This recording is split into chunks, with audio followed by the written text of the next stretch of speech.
going to be a 15-minute gentle wake-up movement session for your body.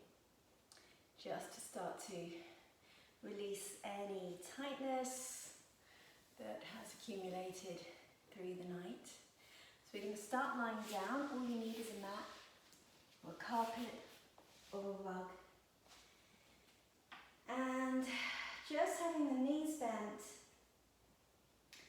And take a moment to just feel the length of your spine from the tail all the way up to the base of the skull.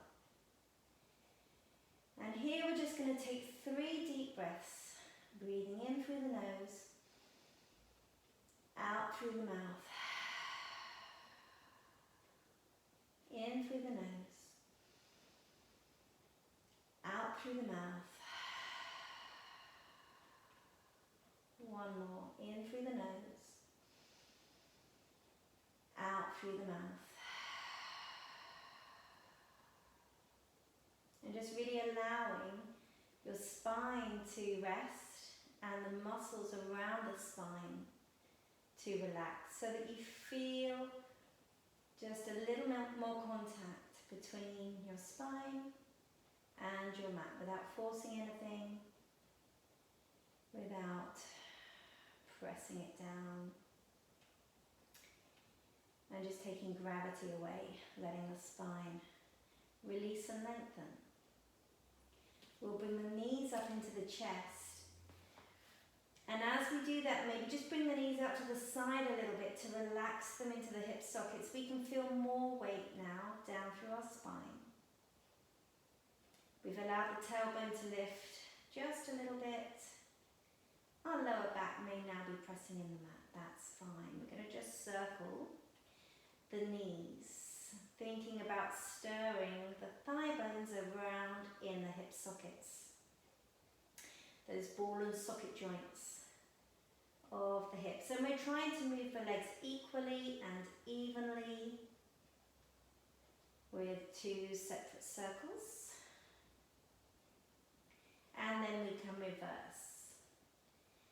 When we move in a joint, we attract moisture and lubrication to that joint, which our joints need to stay healthy. So moving in the hip joints, we're lubricating and encouraging good movement.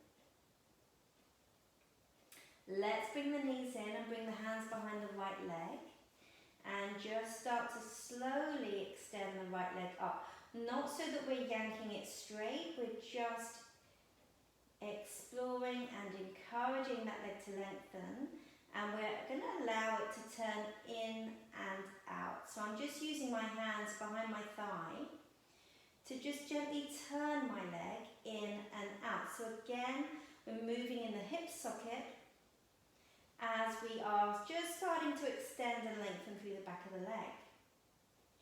And then we can bring the leg to parallel and think about whether we can take the heel a little bit higher so that perhaps the leg becomes straight. It doesn't have to. You can either leave your left leg where it is or you can bring it to the floor.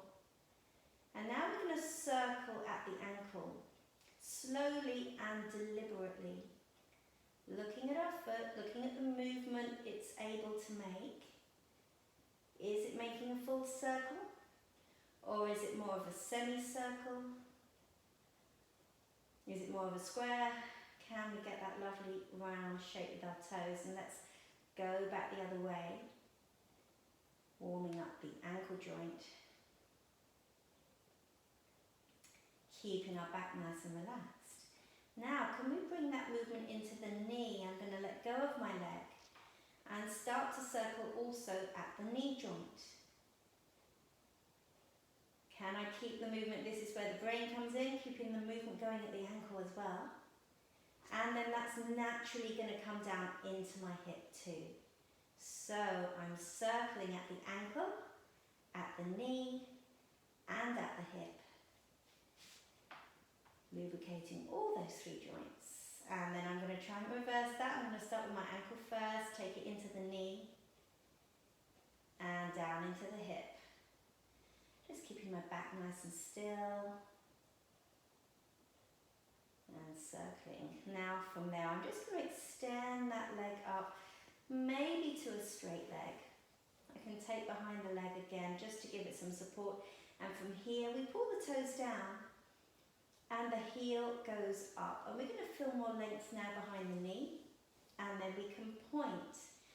And really think about stretching through the front of the foot and almost curling those toes over. Watch out for cramp if you have a tendency to that. But can you almost curl the toes over and open the front of your ankle? And then keeping the toes in line with the shin, you're going to pull them back again. And point, and flex, and point, and flex, and bring that leg down. Let's do the same on the other side. So I'm going to bring the left knee in and just hold behind my shin to start with. And just take a little bit of weight in that leg and I'm going to start to snake it up, spiral it up towards the ceiling, just as far as it's comfortable to go. We're not forcing anything. And then we circle at the ankle, observing what the ankle is willing to do, where it's happy to go. Are there any restrictions? Can we ease out those restrictions if we have them? And then let's go back in the other direction.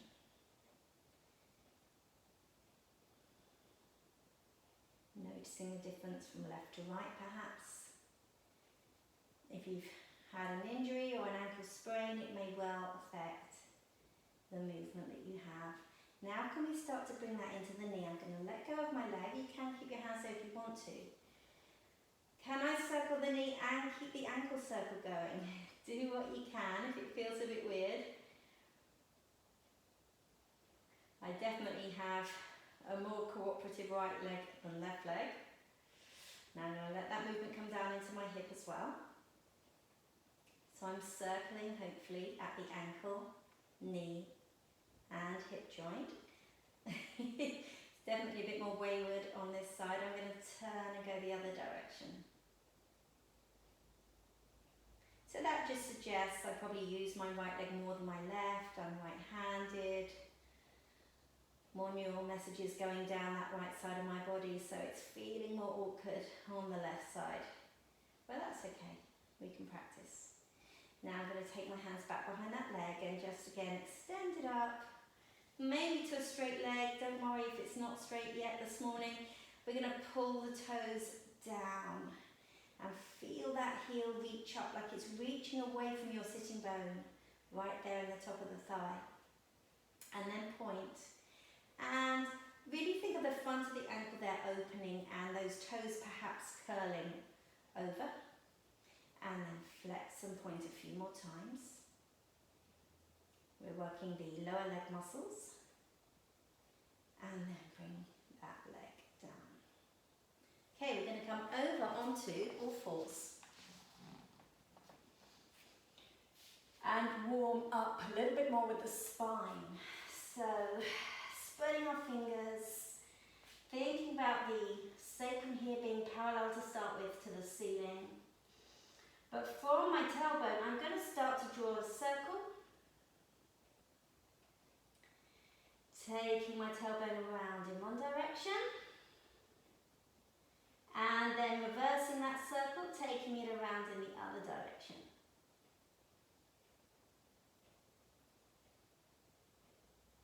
And then I'm going to start to bring in the whole spine. So I'm just going to move through the shoulders, through the pelvis, through the mid-spine, any direction. Do whatever you like. You could think of drawing a figure of 8 with your pelvis, maybe. Or with those shoulders going from side to side, looking around at your bottom, looking around at your heel. And hinging back towards your heels, coming over your wrists, just moving through that spine. We're waking up the nervous system, all the nerves coming out of our spine. And just moving however feels good to you. Coming back over the hands into more of a traditional cat stretch. So thinking about the length of our spine from head to tail, we're just going to round it up towards the ceiling and open the spine up to the ceiling, and then allow it to just lengthen back to a more neutral position. Let's do that once more. So we'll lift up and come back. And then bringing in some rotation, starting with a thread the needle. I'm going to take my right arm under and almost bring my right shoulder to the floor, but not quite. And then coming up. Left arm goes under, almost to the floor, and then coming up. Now I'm going to keep my right hand down, and I'm going to bring my left arm up and turn my chest, my ribs, my belly button to look at those left fingers, and then I'm going to thread the needle and take it through. I'm going to repeat that again, bringing that left arm up, looking at my left fingers, and then bringing it through, coming back. Planting through that left hand, I'm going to pick up the right and rotate. I'm turning my collarbones, my ribs and my navel towards the right fingers, and then thread it through. And coming up once more, and under, and coming back. I'm going to round up again with my spine and start to sink my sitting bones towards my heels. I'm going to pause here.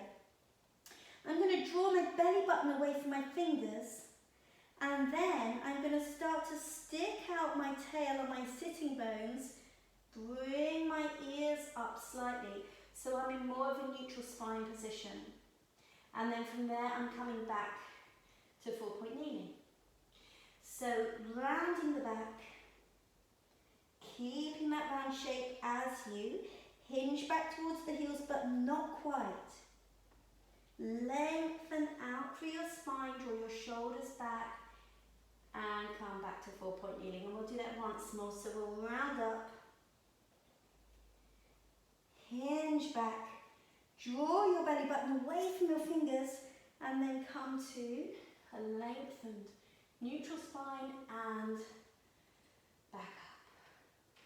Keeping the big toes together and bringing the knees a bit wider, we can sit all the way back now and bring the forehead to the floor. If you can't get the forehead to the floor, rest it on your hands or on a cushion or a block.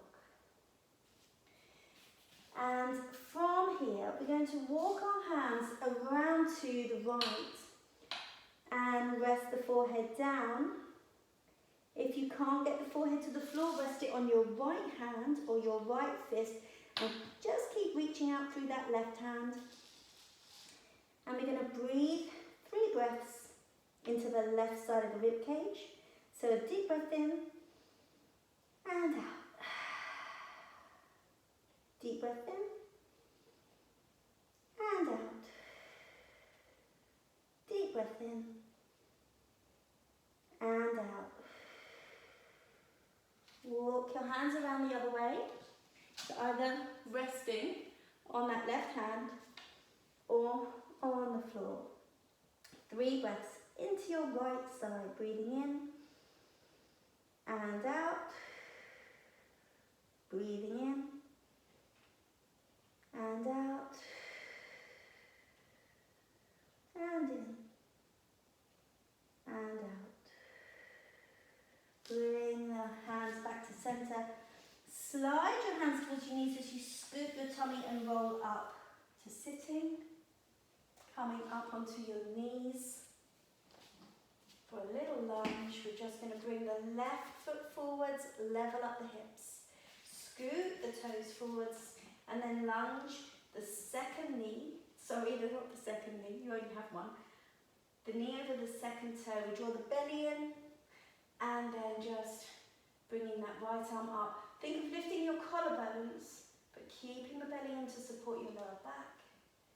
Hold. Deep breath in and out. Coming back. And we'll change legs. Right leg forwards, level up the hips. Scoot the toes forwards and then lunge with your knee over the second toe. Draw the tummy in, float that left arm up, maybe a slight arch back, only a gentle one. Keeping the belly tucked in. And a deep breath in and out. Coming back. Bringing the hands down, we're just going to tuck the toes under. Sit the bottom back, open through the soles of the feet. Make sure the little toes are tucked under too. Then we're going to come into a low squat, just lifting the knees, balancing on the balls of the feet. If you can, we're coming into standing from a roll down. So I'm going to start to lower my heels and lower my head. And just hang, take a deep breath in, breathing out, and just start to roll up through your spine, all the way up to standing. And you're good to go.